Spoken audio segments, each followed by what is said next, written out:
Welcome to Stories of History. I'm your host, Virgilio. Our story today begins in Argentina, July 26, 1952.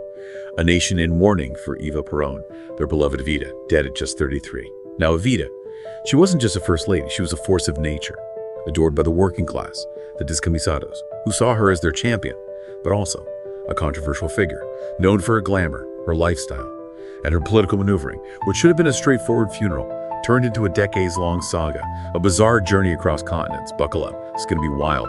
Evita's husband, President Juan Perón, was devastated by her death.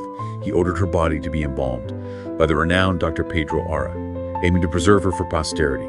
But Perón's vision, it went far beyond a simple preservation. He dreamt of a grand mausoleum, a monument to the discamisados that would also serve as a shrine to Evita, surpassing even the Statue of Liberty in height. Think about that for a second. A mausoleum meant to overshadow one of the world's most iconic landmarks. This wasn't just about mourning, it was about cementing Evita's legacy. Her image intertwined with Perón's political ambitions. The planned structure, it was meant to be colossal. Imagine a statue of a discamisado, a powerful worker, symbolizing the strength of the Argentine people, standing atop a massive column, as tall as the Notre Dame Cathedral, and at the base, a secular temple, sprawling across an area the size of a football stadium, adorned with allegorical statues, representing Perón's ideals, justice, solidarity, reason, and of course, Evita's own image, envisioned in a posture of almost virginal purity, would grace this monumental tribute. The sheer scale of the project was staggering. 42,000 tons of material, a budget of 400 million pesos, a testament to Perón's desire to create a lasting symbol of his and Evita's power. But as we often see in history, grand plans can be derailed by the unpredictable currents of fate. Political turmoil gripped Argentina, culminating in a military coup in 1955. Perón was ousted, forced into exile, and the ambitious mausoleum project, despite initial construction, was abandoned. This left Dr. Ara, the embalmer, in a rather awkward position. He was now the custodian of Evita's perfectly preserved body, a body that had suddenly become a political hot potato. And here's where things take a truly bizarre turn. The military junta that seized power. They were in a predicament. They recognized the potent symbolism of Evita's image, the way she remained, a figure of devotion for the discamisados, the very people they now sought to control. They feared her potential to inspire resistance, even in death. Yet they also understood the risks of outright destroying her body. The public backlash would be immense, potentially destabilizing their already precarious grip on power. So what did they do? They embarked on a ludicrous game of hide and seek with Evita's remains. She was moved from one secret location to another, warehouses, offices, even an officer's attic, each hiding place seemingly more outlandish than the last. This wasn't just about a body, it was about controlling a potent symbol, one that represented a threat to the junta's authority. You see, Evita's absence, it fueled a growing sense of unrest. People wanted her back, her memory serving as a rallying point against the military regime. This fear, this paranoia surrounding Evita's remains led to some truly absurd situations. There was a story, perhaps apocryphal, but nonetheless telling, about an officer tasked with hiding the body in his attic. One night, hearing noises, he becomes convinced that Peronist agents are coming for Evita. In a panic, he fires his gun at a shadowy figure in the attic, only to discover to his horror that he showed his own pregnant wife, who had simply gone to investigate. The mysterious presence, this incident, whether true or embellished, perfectly encapsulates the climate of fear and absurdity surrounding Evita's body. With the situation in Argentina becoming more and more volatile, the military junta, they realized they had to get Evita out of the country. Their solution: a clandestine burial in Italy, under the false name Maria Maggi, far from the adoring masses and the political turmoil of Argentina. It was a desperate attempt to neutralize the threat they perceived in a dead woman's body. But to pull this off, they needed help, and they found it in a rather unexpected place, the Vatican. They enlisted the help of Pope Pius XII to secure the burial in Italy. Now, you might find this ironic, considering Evita's complicated relationship with the church. Remember the Golden Rose, this prestigious papal award, often bestowed upon Catholic queens and princesses, was something Evita had coveted. During her European tour in 1947, she believed her status as Argentina's First Lady merited the honor. However, Pope Pius XII, perhaps aware of Evita's less than saintly demeanor, her penchant for extravagance and political maneuvering, politely declined her request. Instead, he offered her a rosary, a gesture that many saw as a subtle rebuke. And yet, here was the same Pope, years later, facilitating the secret burial of this woman who'd been denied the church's highest honor. Makes you wonder about the motivations at play, both within the Vatican and the Argentine military junta.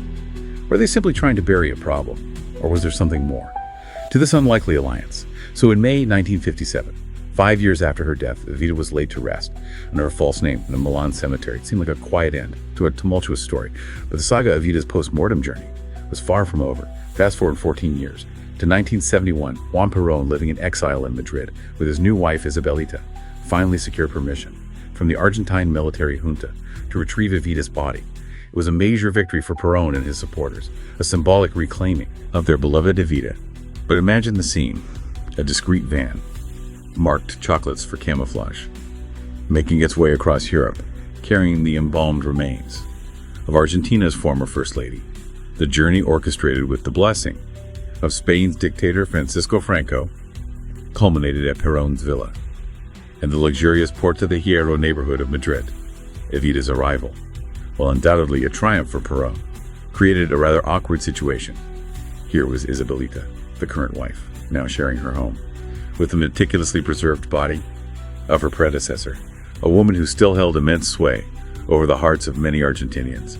Dr. Aura, the embalmer, was called upon to make some minor touch-ups to Evita's appearance, ensuring she was presentable for her unexpected homecoming. A new wardrobe, a fresh hairstyle, and Evita looked as though she had just fallen asleep. The passage of nearly 2 decades, erased by the embalmer's art. It's hard not to speculate about what Isabelita must have felt. Was there a sense of unease, perhaps even jealousy, at this constant presence of Evita? Or was it more of a pragmatic acceptance of the political reality? After all, Evita's image was still a powerful force, one that Perón clearly intended to leverage upon his return to Argentina. But what was Perón's ultimate plan for Evita's remains? Was she to be permanently enshrined in the Spanish villa? The answer came with a shift. In the political landscape back in Argentina, the Peronist Party was legalized, paving the way for Perón's return and another bid for the presidency. In 1972, he and Isabelita went back to Argentina, leaving Evita behind in Madrid. Her fate once again hung in the balance. Some accounts place her in the villa's basement, others in the attic, while still others claim she remained in the room where she was first displayed. Whatever the location, Evita remained in a state of suspended animation, a silent witness to the political machinations unfolding around her. Perón's return to Argentina was triumphant. He won the presidency in 1973 with Isabelita as his vice president. But his time in office, it was short-lived. He died the following year, leaving Isabelita to assume the presidency. A first for a woman in Argentina. It was a precarious position. And Isabelita, seeking to solidify her power and appease the Peronist base, she made a bold decision. She brought Evita's body back to Argentina, not to a mausoleum, not to a public display, but to the basement of the presidential residence, Quinta de Olivos, placing her alongside Perón's remains in a makeshift crypt. It was a move that speaks volumes about the enduring power of Evita's image. Even in death, she was a political tool. Her presence intended to legitimize Isabelita's rule, to connect her to the legacy of Juan Perón and the unwavering adoration of the discamisados. But Argentina's political landscape, as we've seen, was a turbulent one. In 1976, another military coup, this one led by General Jorge Rafael Videla, toppled Isabelita's government. The reign of the Peróns, both living and deceased, was over. Videla, a ruthless dictator known for his brutal suppression of dissent, he wasted no time in addressing the issue of the Peróns' remains. He ordered them buried separately in cemeteries. Ending their shared sojourn in the presidential basement, Juan Perón was laid to rest in the Chacarita Cemetery near the tomb of tango legend Carlos Gardel, a fitting resting place for a man who understood the power of symbolism and spectacle. Evita finally was interred in the Duarte family tomb in the prestigious Recoleta Cemetery. It wasn't the grand mausoleum Perón had envisioned, but her resting place was far from ordinary. Her coffin was secured with 3 steel plates and a combination lock, a testament to the enduring fear and fascination she evoked, even in death. It seemed like the final chapter in Evita's extraordinary post-mortem journey, a journey that began with the grandest of aspirations, a mausoleum to rival the pyramids, culminating in a heavily fortified tomb, hidden away yet impossible to ignore. But the story doesn't end there. You see, even with her physical remains finally laid to rest, the shadow of Evita continued to loom large. Her image, her legacy, it continued to resonate, finding unexpected expression in the most unlikely of places.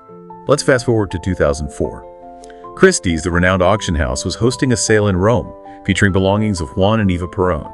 Furniture, clothes, personal letters, a treasure trove for collectors and history buffs. But the unexpected star of the show was a simple silk shroud bearing the colors of the Argentine flag, the one that had covered Evita's body during her time in Madrid. This piece of fabric imbued with the aura of Evita fetched a staggering 196,000 euros. The winning bidder was Antonio Matta, a prominent Argentine businessman and then president of Aerolíneas Argentinas. He presented himself as a patriot, vowing to donate the shroud to the Argentine people so they could properly venerate this relic of their beloved Evita.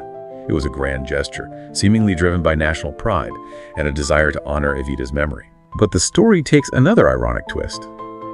Matta, the self-proclaimed patriot, later found himself embroiled in a massive financial scandal involving Aerolíneas Argentinas, landing him in jail for fraud. The man who has so publicly declared his intention to return a piece of Evita's legacy to the Argentine people ended up disgraced, his patriotic claims tarnished by his own actions.